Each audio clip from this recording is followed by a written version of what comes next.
Gracias, Acá está Pedro Moratian, el interventor de INADI, que hacía gesto diciendo lo que nos falta, ¿no? Que vayan a acabar el colegio. Bullying sobre bullying sería, ¿no?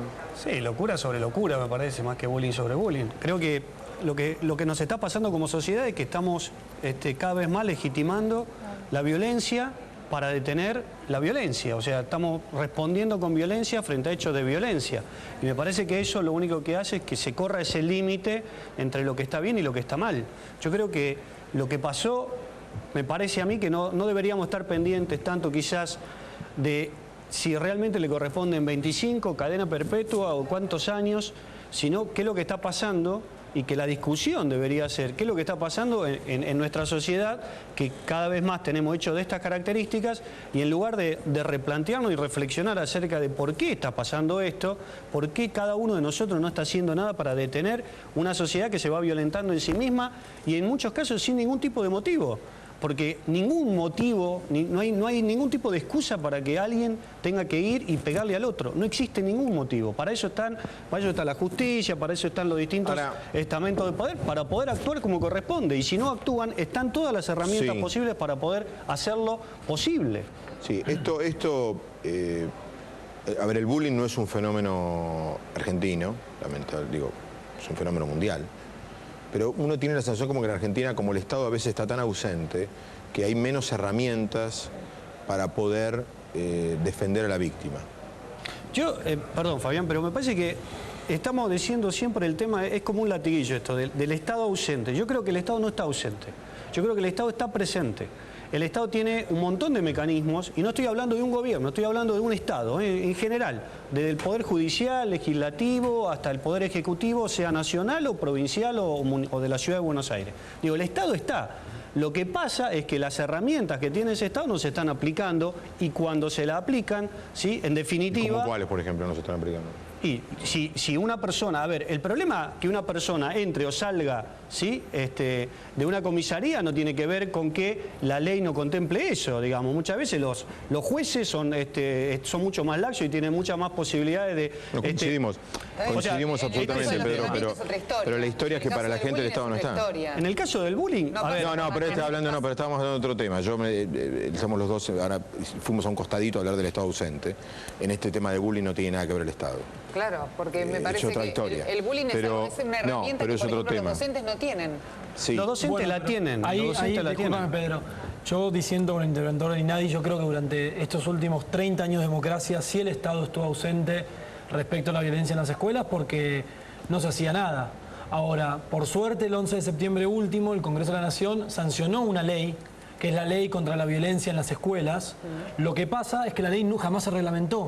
Yo me reuní con Cristina hace 2 semanas y el miércoles pasado con el secretario general de la Presidencia para trabajar en su reglamentación, y ya estamos hablando con el secretario de Derechos Humanos para que esto avance, porque aparte fue una ley en la cual trabajaron todas las fuerzas políticas del consenso, la diputada Cornelia Schmidt-Liermann por el PRO, el Larroque por el Frente para la Victoria junto con Mara Brauer.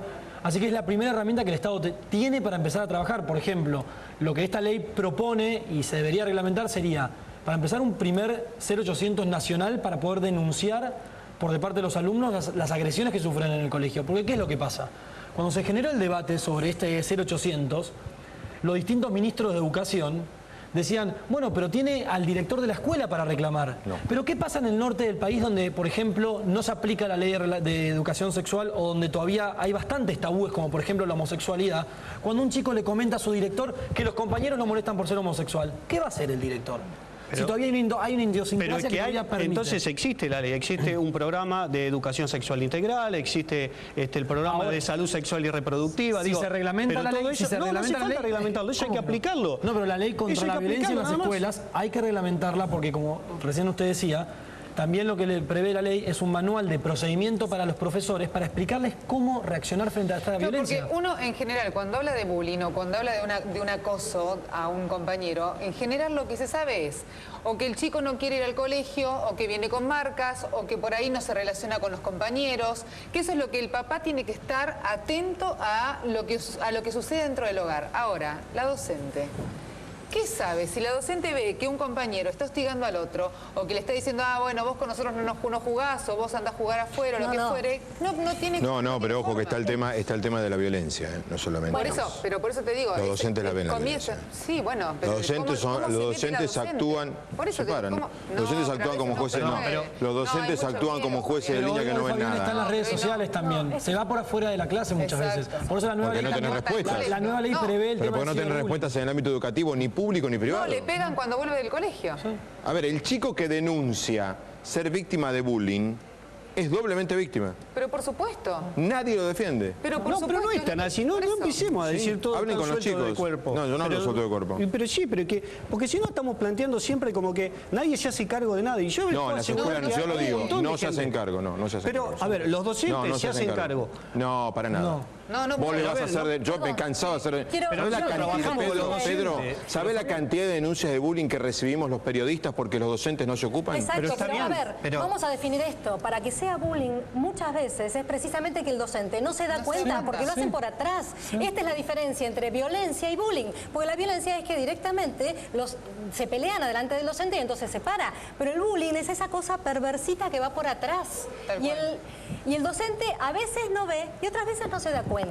Entonces, la ley de bullying sí estaba pensada como para poder formar a los docentes y para que los chicos puedan denunciar y decir dónde. El tema es que no está reglamentada y para poder hacer todo eso necesitamos formar a la gente para que sepa qué hacer.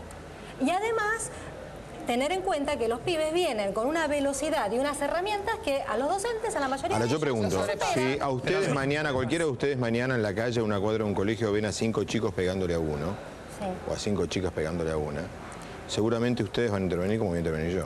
Pero perdóname. Todos vamos a intervenir. Sí, claramente. Nos vamos a meter, ¿no? Todos nos vamos a meter. Claramente. ¿Y por qué lo hacemos? ¿Por un tema de valores, por un tema humano? ¿Un docente no puede hacer lo mismo? No, es que después el docente tiene miedo, Fabián. No, dentro del colegio, ¿no puede hacer lo mismo? No, es que dentro del colegio en general no le pegan al compañero siempre. Por favor. Pero a ver, pero una cosa es que, a ver, porque yo creo que hay que ordenar esto, porque los docentes tienen herramientas, la capacitación es algo que se da. Por ejemplo, yo lo digo porque nosotros trabajamos con muchísimos, tenemos un plan, o sea, un programa que se llama Formador de Formadores.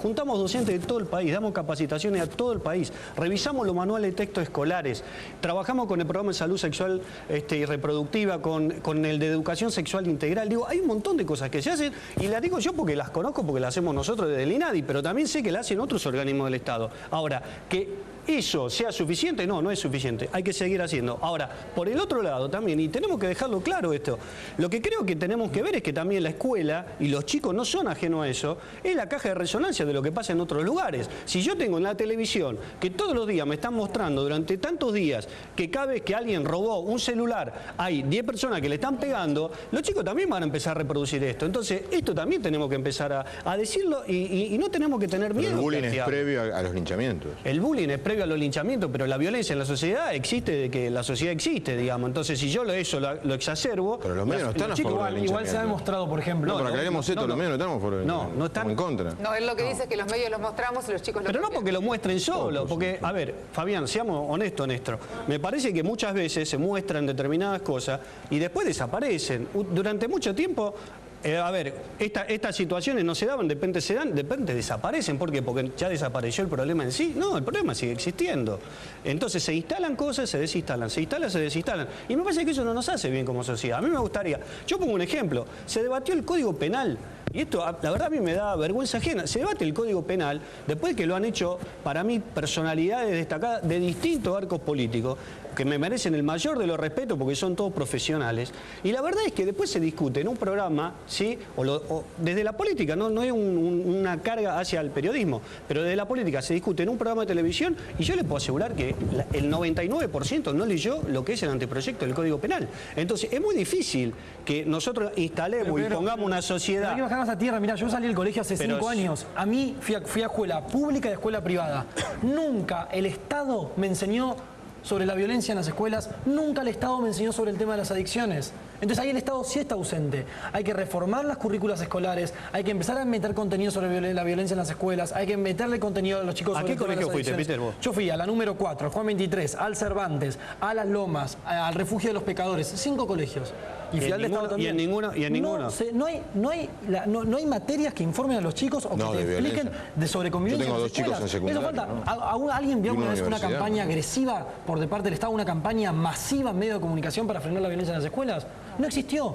Y hay lugares en el mundo donde se ha comprobado que la presencia del Estado en esta materia... El Instituto Publicitario Argentino es el que hizo. Pero el Estado no generó una buena campaña de comunicación para, por lo menos, generar... Yo te cuento más, porque quiero que hablen el doctor y el juez. Te cuento algo, ¿no? Que voy a contar algo, mis hijos se vuelven locos cuando los menciono, no lo voy a mencionar por un nombre de pila. Uno de mis hijos tuve que levantarle el ánimo hace 1 año y medio porque estaba abatido porque un compañero era víctima de bullying y el sistema no lo defendía. Sí, y eso es típico dentro de un... Planteo de mi hijo. Digo, papá, ¿qué hacemos? Que llamen al INADI, por ejemplo. No, sí, pero lo digo en serio. Esa campaña, Pedro, cuéntenle a la gente lo que pero tiene está bien la respuesta. Pero necesitamos que nos acompañen todos, necesitamos que los periodistas nos acompañen, necesitamos que nos acompañen los medios. Hay un programa de la Corte que se llama Los jueces van a la escuela. Y nosotros cada tanto vamos a alguna que otra escuela y les explicamos los derechos que tienen. Básicamente hablamos de la Convención de los Derechos del Niño, les explicamos más que nada la ley de violencia familiar por si tienen algún tipo de situación en su propio hogar. Y hasta ahora, por gracias a Dios, ha dado muy buenos resultados. Lamentablemente se han hecho denuncias de situaciones que se generaban. Pero bueno, como decían, a mí lo que me preocupa mucho es también obviamente la víctima, la familia de la víctima, pero también el victimario, que hay una de los chicos, una chica que es de muy corta edad. Eso hay que tenerlo en cuenta también. Más allá de la represión, tenemos que ver, como decía acá tan diligentemente, tenemos que ver qué hacemos con la sociedad. Yo soy juez de familia en la provincia de Buenos Aires y yo recibo alrededor de 30 denuncias de violencia por día. ¿Violencia de género? De violencia familiar en Violencia a los chicos y a las mujeres. Tipo. Y lamentablemente lo que yo estoy notando que se está convirtiendo la denuncia en una herramienta de ciertos abogados en pos de conseguir en forma más célere la solución. Es mucho más fácil hacer una exclusión del hogar, porque las exclusiones del hogar se toman incluso preventivamente, con los mínimos datos que se pueden tener, que hacer un desalojo, que hacer una reivindicación. Son situaciones complejas. Quien está hablando, explicamos, es Gonzalo Gallo Quintana, es juez de familia, o sea, no está hablando porque le contaron, es juez de familia. Lo que está contando es lo que a él le pasa todos los días cuando va a trabajar. En la facultad lo que yo siempre suelo decir, que mi manera de formarlos, es que decirle que lo jurídicamente correcto puede ser moralmente reprochable. Entonces que tengan mucho... A ver. Una frase que me qué quedó buena frase. A ver, ¿a dónde vamos con esa frase? Un ejemplo. Lo jurídicamente correcto puede ser moralmente reprochable si hacen una denuncia. Un caso típico que tengo yo es la denuncia de abuso. Vos no querés que vean vos hombre o mujer, no querés más que vean a tu hijo, no le querés permitir el contacto. Al otro. Después tendrás lo del síndrome de alienación parental o que no querés que el otro progenitor tenga contacto. Entonces, la manera más eficiente, desde el punto de vista jurídico, práctico, pero no obviamente moral, es una denuncia de abuso. Y la denuncia de abuso, yo tengo un caso personal de un íntimo amigo de mi padre que se suicidó ante la mera denuncia. Era otra época, claro, y el deshonor que le generó eso en la sociedad porque vos estás condenado con la denuncia. Sí. Naturalmente, expliquemos para un padre que una madre, hace 30 o 40 años, que una madre denuncie que el propio padre había abusado de su hija adolescente, era algo... Ahora, porque le hemos relativizado un poco las costumbres, los valores los empanamos, viste, con un poco de pan rallado o rebozador y seguimos por la vida. Y porque, como bien dice el doctor, también ha habido una denuncia manía. Lo que pasa también está el otro problema. Hay abusadores. Entonces, no necesariamente padres, pero hay abusadores. Entonces, es siempre la historia de qué lado se pone uno, ¿no? Es complicado. Para nosotros los periodistas es muy complicado. Es muy complicado. Porque se está entre... Una mujer, ahora me voy del tema puntual de familia, una mujer inventaría una historia de abuso, a uno le parece imposible. ¿Sí? No, una mujer no va a inventar semejante historia que es degradante para... Y es someter al hijo, si ustedes vieran, el proceso de desgaste que es para un menor. Nosotros lo hacemos de la mejor manera posible, pero no creo que no haya ningún elemento que no sea invasivo. A quien les interese el caso, porque no es el de esta noche, pero podemos verlo otro día, caso Woody Allen, en la historia, pues el caso emblemático de esto que está diciendo el doctor. Está también con nosotros Patricio Gandulfo, es especialista en Derecho Penal. La pregunta es, ¿y desde el punto de vista legal qué? Una cuestión, Fabián. Yo quería retomar un ejemplo que habías dado vos y algo que estaba diciendo Gonzalo. Vos decías que si yo veo cinco personas que están golpeando a alguien en una esquina, ¿qué voy a hacer? ¿Intervengo? El problema es que el bullying, cuando llegamos al extremo de que hay 5 personas golpeando a alguien, ya fallamos. Porque el bullying es un problema permanente, constante, no es algo que pasa un día, es algo que pasa todos los días con las mismas personas. O sea, hay perfiles de víctimas y de victimarios. Todo esto es lo que tenemos que lograr que los docentes, las familias, bueno, capacitadores, ¿no? Es un problema interdisciplinario que se pueda transmitir y que sean los propios chicos, los propios actores, los propios docentes los que puedan llegar a solucionar el problema. Gonzalo decía que hay muchas denuncias falsas con relación a esto, y es cierto, en realidad el derecho penal no soluciona nada.